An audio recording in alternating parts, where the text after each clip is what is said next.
Halo, halo Mamsi semuanya. Ya, saya Dr. Elizabeth atau biasa dikenalnya Fomecha. Kali ini mungkin Instagram TV saya atau video kali ini yang saya post juga di YouTube mungkin menjadi bahan share untuk membantu para ibu-ibu baru yang mungkin masih bingung dalam posisi menyusui. Seperti yang udah saya post sebelumnya di Instagram juga tentang Pass the Breast Dummy Challenge kemarin, mungkin udah kelihatan ya, ternyata posisi itu nggak cuma satu posisi aja atau cradle doang, ternyata banyak banget posisi yang bisa kita coba. Tapi ngelihatnya mungkin kok kayaknya gampang, tapi gimana cara ngerjainnya gitu. Nah, ini mungkin aku coba ngejelasin, share step by stepnya. Sebenarnya menyusui itu nggak sesusah yang dikira dan mungkin nggak segampang yang awalnya kita ekspektasinya kayak gampang, ternyata susah ya. Jadi gampang-gampang susah. Sebenarnya gampang asal kitanya bisa paham. Nah, teori yang banyak bisa dibilang adalah mungkin kita tahu pokoknya anaknya harus nyaman, neteinnya deketan, pokoknya adepin perut sama perut. Ya, itu benar ya. Jadi saya coba lagi jelasin bagaimana sebenarnya posisinya itu lebih enaknya atau lebih gampang diingatnya itu seperti apa. Oke, mulai dari posisi. Kalau anak newborn biasanya kita gendong dengan di bedong gitu ya. Ini perlu diperhatikan. Kadang kalau kita gendongnya seperti ini, anaknya itu akan cenderung menghadap ke atas biasanya. Ya, kalau kita pakai botol mah gampang aja, tapi lain halnya kalau kita di payudara. Karena kalau di payudara itu, payudara kita ini adanya di sebelah sini ya. Jadi ketika anaknya digendongnya seperti ini, biasanya yang sering kali kejadian adalah pasien-pasien saya mungkin datang, kejadian anaknya dibuat menengok seperti ini. Karena payudara diarah-arahin, terus anaknya kan nengok-nengok gini ya, jadi menengok. Dan ini membuat anak tidak nyaman. So, yang perlu diingat adalah gampangnya itu telinga dengan bahu satu garis lurus, dimana anaknya itu bisa dalam posisi yang nyaman. Karena kenapa? Kalau seandainya menoleh, coba ya mama papa di rumah, mamsis coba nengok terus lalu dah. Ini pasti nggak enak banget, kayak ada yang ngeganjel turunnya, terus ininya kayak ketarik. Itu benar-benar posisi nggak nyaman banget. Jadi persis aja ingat kayak kita mau minum air, nggak mungkin kita minumnya begini ya, ribet gitu ya, kayak ininya nggak enak. Tapi buatlah dia senyaman mungkin untuk bisa masuk ke dari area mulut sampai ke perutnya. Jadi posisikan seperti ini ya. Kemudian kalau di bedong biasanya saya suka saranin ke pasien tuh bedongnya lepas aja supaya ininya nggak menjadi ganjelan di antara perut badan mamanya dengan badan bayi. Ya, supaya ininya bisa lebih leluasa, dia seperti lagi meluk mamanya. Seperti ini. Ya, jadi diputar dan ini diposisikannya sesuai dengan payudara masing-masing karena ada yang payudaranya ngadepnya begini, ada yang payudaranya udah ke bawah. Kalau ke bawah ya posisi seperti ini nggak masalah. Ya, ada juga yang lebih dari sini ya, disesuaikan bagaimana posisi bayinya bisa menangkap payudara itu dengan sangat nyaman. Ya, kemudian jangan ada gap. Gap itu maksudnya adalah gini. Kalau seandainya kita netein anaknya ini gap, ininya jauh ya, perutnya jauh, anaknya cenderung ketutupan karena posisinya akan begini. Tapi lain halnya kalau anaknya cenderung kita dekatkan, nah, anaknya akan cenderung lebih mendongak, dan mendongak ini membuat dia tidak kehidupan hidungnya. Karena banyak orang yang posisiin anaknya terus habis itu payudaranya dipencet supaya nggak ketutupan hidungnya, bukan seperti itu, dan itu agak sedikit keliru. Karena kenapa? Payudara kita itu isinya seperti saluran seperti ini, kalau seandainya kita pencet dia akan aliran terhambat, anaknya nantinya jadi rewel lagi karena nggak mendapatkan yang aliran yang bagus gitu. Karena aduh kayak apa ya, kayak ada yang seret gitu keluarnya. Nah, itu yang dihindari. Dan kalau seandainya kita sering-sering tekan begini, nanti yang ada area atasnya bisa jadi sumbatan kalau sampai terus-terusan seperti itu. Jadi buatlah dia mengalir dengan sangat baik dan posisikanlah yang benar, karena bayi itu ya bisa kita atur. Tangan kita yang menggendong ini bukan sebagai penahan, bukan nahan seperti ini. Nih, ini bahunya naik ya karena kita tahan, karena saya tahan. Tapi penopang itu ininya down, biasa, relax. Ininya biarkan saja bayinya yang menggerakkan bagian kepalanya untuk mendapatkan apa yang dia mau gitu. Jadi ketika kita tahan seperti ini, kita akan membuat dia tertekan dengan tangan kita. Dan itu yang seringkali ketutupan hidungnya. Jadi buatlah dia bisa leluasa. Tapi takut dong dia ngejedak gitu. Enggak. Kalau takut ngejedak, tangan kita kan yang ini bebas. Kita bisa sambil sanggah di bagian sini. Sanggah, tapi bukan ditahan ya. Jadi bukan kita tahan. Jadi kita benar-benar cuma sanggah doang. Kayak gitu. Sebagai penopang. Jadi tangan kita ini juga berfungsi sebagai atas bawah. Atas bawahnya bayi ya. Ini atas, ini bawah kan. Atas bawah. Buat menggerakkan. Kenapa menggerakkan seperti itu? Sekarang saya jelasin. Kalau seandainya atas bawah itu untuk mempengaruhi nih, kalau seandainya anaknya terlalu bawah, dia akan bisa bukan terlalu bawah. Kalau misalnya anaknya terlalu atas, posisi payudaranya di bawah, dia akan cenderung menunduk buat mendapatkan si puting. Oleh karena itu kita perlu gerakkan anaknya. Nih, anaknya kalau seandainya dia terlalu bawah, anaknya akan begini. Tapi kalau anaknya posisi putingnya di atas, dia akan cenderung begini. Jadi kita posisikan anaknya buat naik turun seperti ini. Ya kan ini payudaranya di samping kan, miring begini. Jadi posisikanlah dia buat seperti ini. Ya, kurang lebih kayak gitu. Nah, itu untuk mengarahkan mulut si bayi ini kena si payudara atau puting payudara isi ibunya. Ya, itu untuk posisi. Kemudian posisi itu kan banyak. Nah, ini aku mulai buat posisi cradle ya. Kalau posisi cradle bisa kita gendong seperti ini buat penahan. Kalau cross cradle seperti yang dicontohkan di challenge itu, cross cradle adalah ini kan tangannya sebelah sini. Kalau cross cradle ininya sanggah semuanya, tangan yang ini yang bebas. Pegangnya di area tengkuk bagian atas, tangannya huruf C begini boleh ya. Sanggah semuanya. Pegangin terus begini. Ya, ini netanya cross cradle. Kalau saya paling suka posisi football. Football itu adalah misalnya ya, kita punya bantal nih, saya pakai bantal. Payudaranya tinggi segini, kita duduk tegak. Gendong anaknya seperti ini. Kita bisa pakai bantal buat pegang seperti ini. Pegangnya juga di tengkuk. Anak tidak suka dipegang di kepala. Jadi dipegang begini, arahkan. Ini juga nyaman sekali. Kita bisa sambil makan, ya, kita bisa sambil nulis. Ini area sini bebas. Kalau sebelah sini yang mau ya saya nggak suggest. Misalnya ada orang yang mau pakai pompa boleh, pompa silikon. Kalau lagi posisi kayak gini, big no. Saya paling pantang ya pakai silikon di sini, nanti anaknya gap lagi, wah susah, lebih ribet lagi. Jadi kalau posisi seperti ini, ininya lapang ya bebas. Kalau misalnya mau ditadahin, takut ngerembes banget karena asinya banyak banget, itu boleh. Tapi kalau lagi menyusui, please jangan ganggu gugat anaknya lagi ngapain tuh, jangan diganggu. Ya, boleh pakai football. Ini juga buat ngebantu orang-orang yang terbiasa ngegendong anaknya cradle seperti ini, terus anaknya nggak mau nete di sini. Karena kalau anaknya diputar begini, anaknya udah kikuk, mamahnya juga susah gendongnya. Kalau kayak gitu, buatlah anaknya bisa nete seperti ini, ya. Nete biasanya cradle di sini, terus biar dia dapat juga di payudara yang sebelah kanan atau nete di kanannya juga bisa. Nih, lihat anaknya tidak akan berubah. Hap. Lihat ya, anaknya juga ngerasanya seperti nete di posisi payudara kiri, padahal dia ada di payudara kanan. Ini buat ngebantu supaya balance antara kiri dan kanan. Ini untuk posisi football atau kita ketekin istilahnya. Saya selalu ngomongnya tuh kayak diketekin anaknya. Ini enak banget, ini benar-benar enak banget ya. Kita tinggal pakai ini. Atau seandainya mau pakai bantal menyusui juga boleh. Ini bantal menyusui. Ini boleh ya, bantal menyusui taruh di sini. Ini kan terlalu bawah. Nah, ini boleh disanggah lagi bantalnya. Ini boleh. Tapi kalau untuk cradle saya nggak suggest buat pakai ginian karena nanti anaknya susah tuh ya, suka gap lagi. Kalau misalnya mau diangkat lagi boleh, tapi jangan berpatokan sama si bantal ini, karena kalau kita ke mall atau pergi kemana-mana kan nggak mungkin kita bawa-bawa terus kan si bantal gitu. Jadi jangan selalu patokan utamanya harus ada bantal. Kita punya tangan yang bisa nopang kok gitu ya, jadi latihan. Kalau misalnya mau alat bantu pakai bantal boleh, kalau udah lebih nyaman terus kayak pegel banget atau payudaranya di bawah ya, kita bisa begini sambil sanggah anaknya boleh ya, disesuaikan aja. Jangan bikin malah jadi kikuk sendiri gara-gara bantal ya. Ingat ya, bantal itu boleh jadi alat bantu tapi nggak boleh sampai jadi kikuk. Kemudian selanjutnya itu football. Cross cradle udah. Kalau dancer biasanya untuk anak yang udah agak sedikit lebih kuat, bagian belakangnya kita bisa sambil pegang begini ya, kayak yang dicontohin sama Dokter Kristi kemarin di Pass the Dummy Challenge itu. Kemudian untuk side lying ya, untuk yang paling enak lagi. Jadi bisa cradle, cross cradle, football, dancer hand position bisa. Terus habis itu ini biasanya kalau anaknya udah gede itu bisa sambil duduk gitu loh, jadi anaknya ngadep gini. Terus bisa untuk posisi yang lay-in atau tiduran. Kalau posisi tiduran biasanya kayak gini, saya contohin ya. Ini posisi tiduran. Anaknya begini, kalau misalnya anaknya masih anaknya masih agak kecil, bisa posisinya tidurnya seperti ini. Ya, kayak kanguru position itu bisa. Tapi kalau seandainya anaknya udah kitanya masih takut, masih susah begitu, saya lebih sering pakai posisinya side atau tiduran miring kayak gini.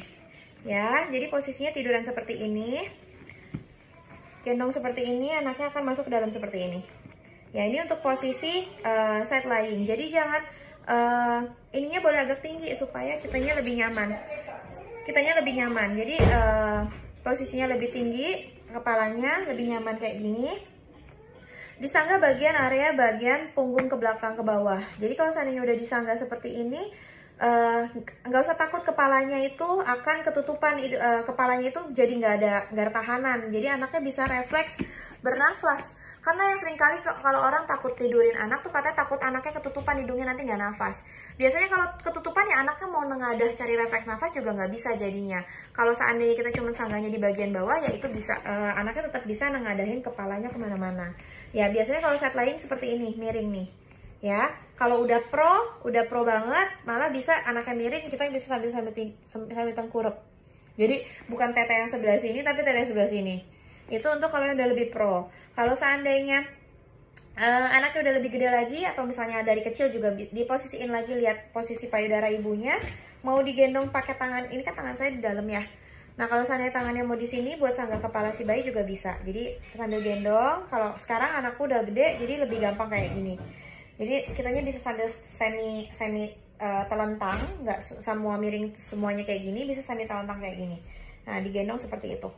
Nah kayak gini ini bisa kita buat tahanan juga. Jadi disesuaikan lagi dengan bentukan dan kondisi payudara masing-masing ibu. Makanya itu kenapa konselor laktasi itu agak susah buat konseling online, karena harus dilihat masing-masing gitu, payudaranya bentuknya seperti apa, arahnya kemana, bentukan putingnya seperti apa, anaknya sebesar apa, terus nyaman atau tidaknya. Jadi kalau seandainya sampai konseling online pun, biasanya tuh saya selalu saja sama pasien buat kirimin saya posisi pada saat mereka menyusui.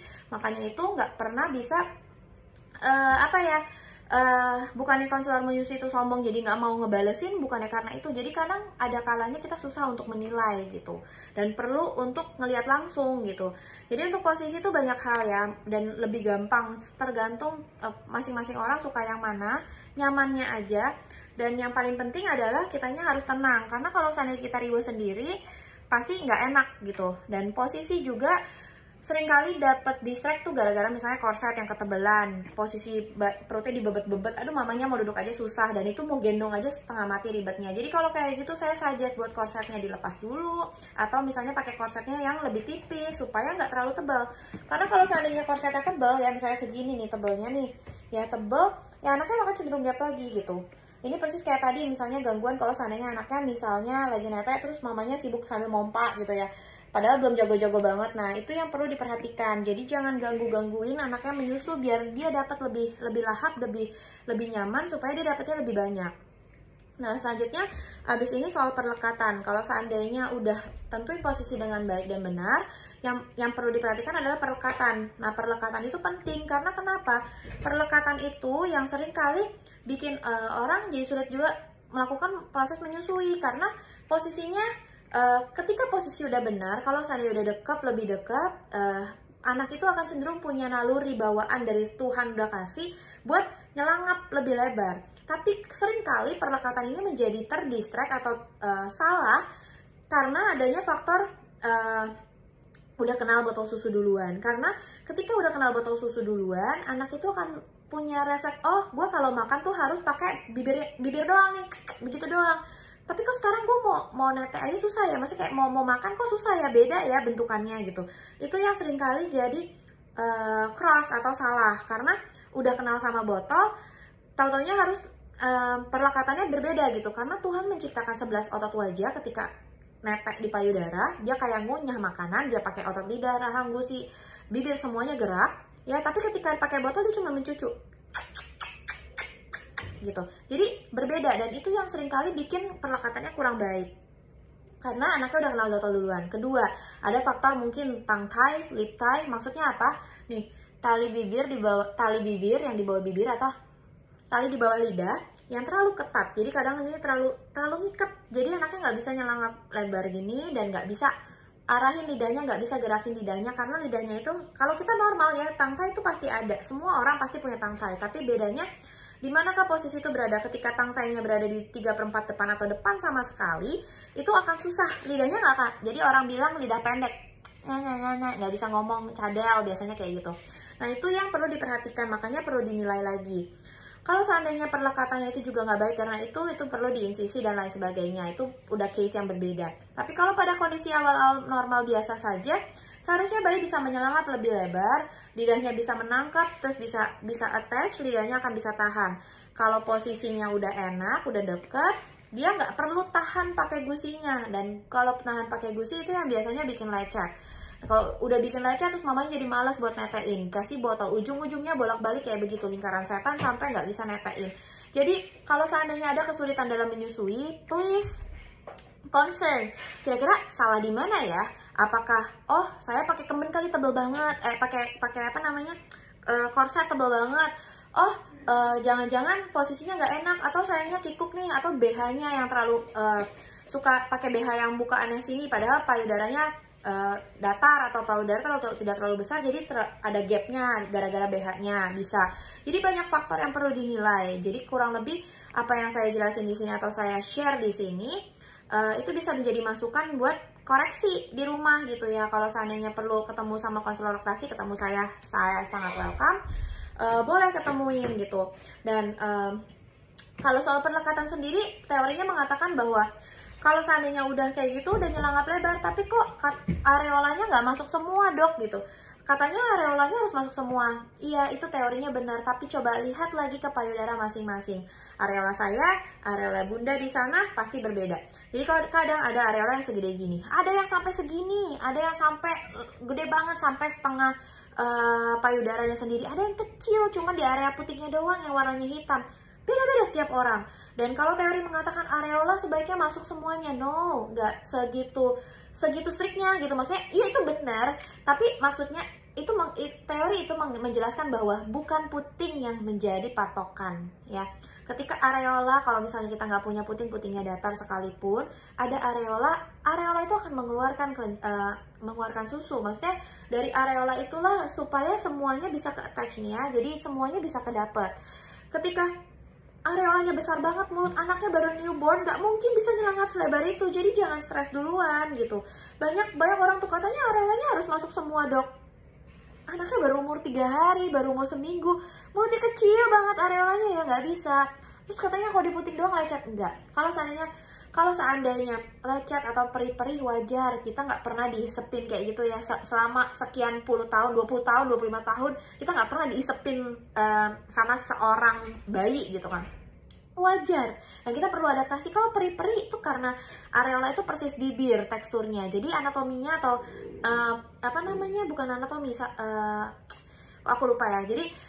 Jadi dia punya teksturnya itu seperti bibir. Jadi cepet banget sensitif dan cepet banget kering atau lecet. Jadi kalau misalnya kayak gitu ya udah pakai aja minyak yang bisa dimakan, minyak organik, misalnya minyak kelapa, minyak olive oil, olesin aja supaya dia moist lagi. Karena memang lidah bayi itu cenderung tajam, taste buds-nya itu masih cenderung tajam-tajam, makanya ada istilah bersihin lidah bayi supaya nggak numpuk dan supaya dia jauh cenderung lebih tumpul sedikit gitu, jadi nggak terlalu bikin perih ya. Itu buat bersih-bersihin sekalian oral exercise, itu bisa membantu. Tapi bukan berarti gara-gara nggak tahan dok saya nggak mau netein karena sakit banget, berarti ada yang salah. Kalau seandainya memang rasanya sakit, karena menyusui itu sebenarnya tidak menyakitkan ya. Camkan ini karena statement ini penting.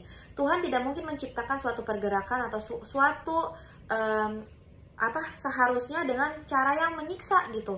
Dan memang udah kodratnya kok anak mulai harus menyusu di payudara karena memang itu yang diperlukan gitu.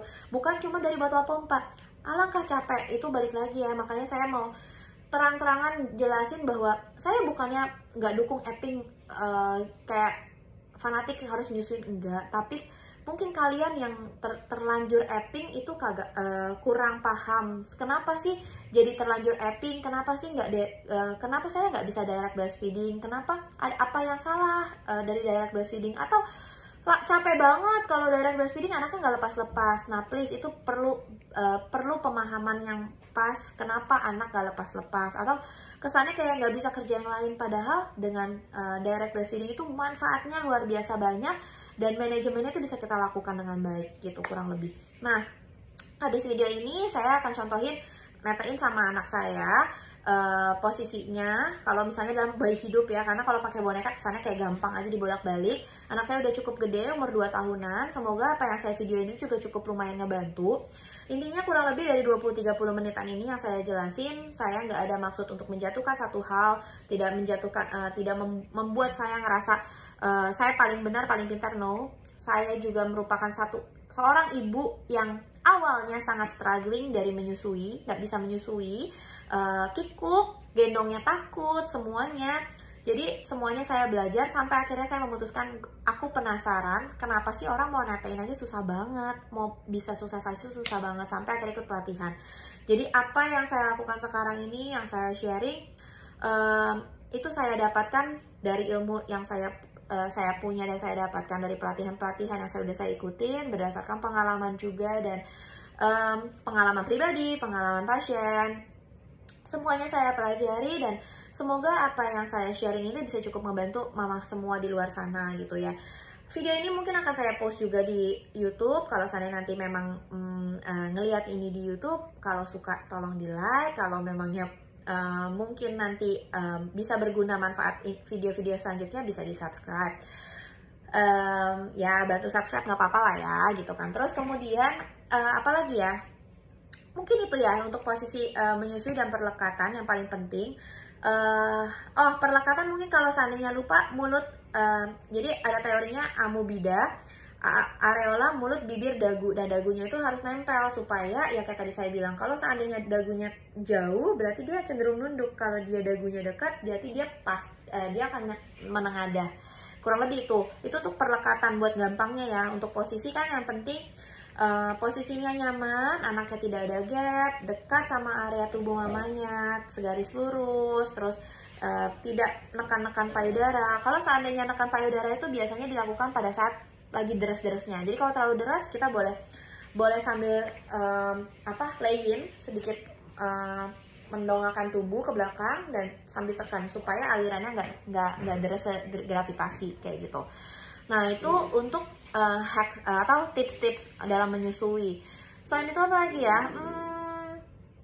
Takut ada yang kelupa soalnya suka loncat-loncat saya, sorry ya. Jadi amubida, bibirnya lebar supaya nyelangap lebih lebar. Terus dagu jangan nempel, itu amubida, atau orang bilang ya areola, mulut, bibir, dagu itu yang patokan biasanya dalam pelatihan selalu dikumandangkan. Terus untuk posisi sendiri itu tadi ya yang nggak boleh menoleh, terus kemudian tidak kurang ya, halangan-halangannya dihindari, kemudian jangan gap, area dekat tubuh ibu, seperti itu. Itu secara gampangnya aja, saya nggak mau sebut terlalu teoritis banget, nanti susah diingat. Intinya adalah menyusui itu indah, menyusui itu gampang, jadi jangan sampai salah kaprah bahwa kita nggak bisa nyusuin. Oke, abis ini saya akan kasih gambaran buat netein pada saat saya netein anak saya. Well, ini akan saya post di hari ini, lagi Happy Mother's Day World, jadi saya juga mau bilang selamat Hari Ibu Dunia. Tuhan memberkati dan semoga video ini bisa bermanfaat ya. Jangan lupa di like kalau suka, kalau seandainya di YouTube jangan lupa di subscribe juga. Oke, sampai ketemu lagi di video-video selanjutnya. Tuhan berkati, selamat mengasihi semuanya. Oke, sekarang aku contohin ke anakku ya. Jadi posisi menyusui itu gimana gampangnya buat macam-macamin. Sebenarnya anakku udah gede sih, jadi udah lebih gampang, udah lebih sesuka hati dia mau gimana. Sekarang kita nenek dulu. Oke, mulai buka. Ya. Nah, kalau udah posisikan anaknya senyaman mungkin. Tinggal di kayak gini. Ini untuk posisi yang cradle yang biasa ya. Ini anaknya udah gede. Jangan buat dia menoleh. Maksudnya menoleh adalah jangan buat dianya ini kalau seandainya udah gede udah enak lah pokoknya. Kalau masih bayi banget, jangan buat dia jadi kayak orang nengok begini ya. Jadi diputar kalau seandainya anaknya masih kecil. Ini untuk posisi cradle. Sekarang kita mau ke posisi football. Hold sebentar, jangan dimatiin, nggak usah dimatiin. Bentar ya baby, tutup dulu sebentar. Bentar. Jadi kita mau ganti dulu ke posisi football. Untuk posisi football, anak yang masih agak kecil ditidurin di sini. Bentar. Aduh susah ya. Jadi kitanya boleh posisinya miring kayak gini, duduk biasa. Anaknya ditidurin seperti ini. Nah, terus diginiin deh. Udah, tinggal anaknya nenen. Kalau seandainya anaknya masih kecil, tinggal kita pegang ini. Maaf ya nak, jadi model dulu ya sebentar. Nah, ini untuk posisi football atau posisi dancer, dancer hand position itu yang anaknya masih kecil bisa juga dipegang begini. Jadi nggak pakai tatakan. Kalau football tuh kita tatakin gitu loh, ada bantal tinggiannya. Ya. Kemudian untuk posisi yang cross cradle, bentar nak. Apa lagi? Ya, lepas lagi dulu ya. Untuk cross cradle, jadi misalnya kalau cradle kan kita gini nih patokannya. Kalau misalnya masih bayi banget, cross cradle itu, iya sabar. Enggak. Buka dulu neneknya. Ya, sebentar.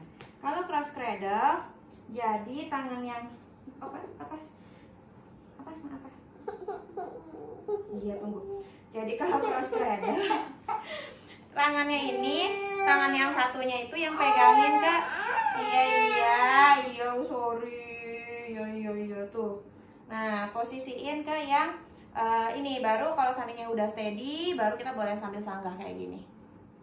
Susah nih, anaknya udah gede jadi bisa berontak, maaf ya. Jadi kurang lebih seperti demikian. Tunggu. Habis itu bobo yuk. Ini untuk posisi yang tadi cross cradle, jadi pakai tangan satunya pegangin kayak gini. Kalau anaknya masih kecil tuh bisa sambil sanggah sampai ke area badannya. Nah, kayak gini ya.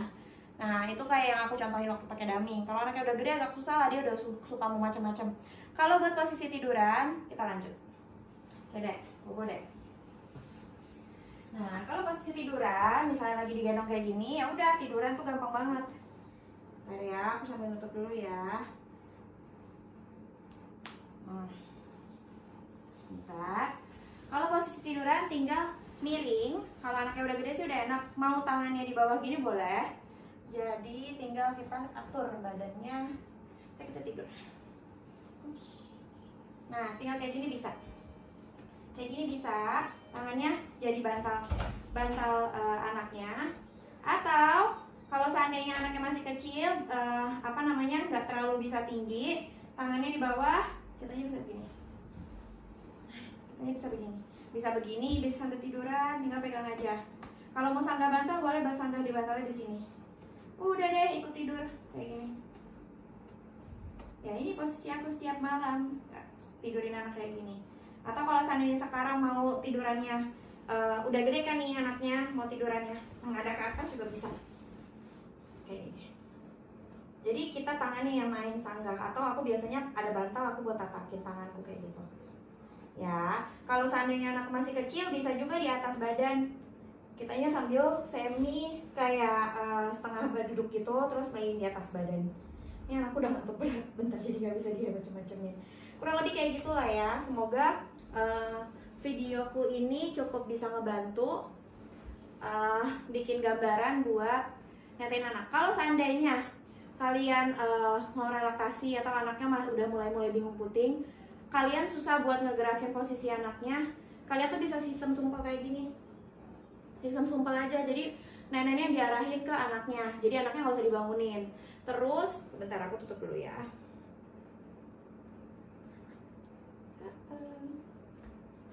Terus, kalau seandainya misalnya kita mau ganti nenen, terus males kan ganti bolakin. Kalau misalnya mau ganti anaknya kan dibalikin tuh, anaknya dipindahin. Kalau seandainya males, anaknya bisa kayak gini. Sorry sayang. Ya, mama lupa buka lagi.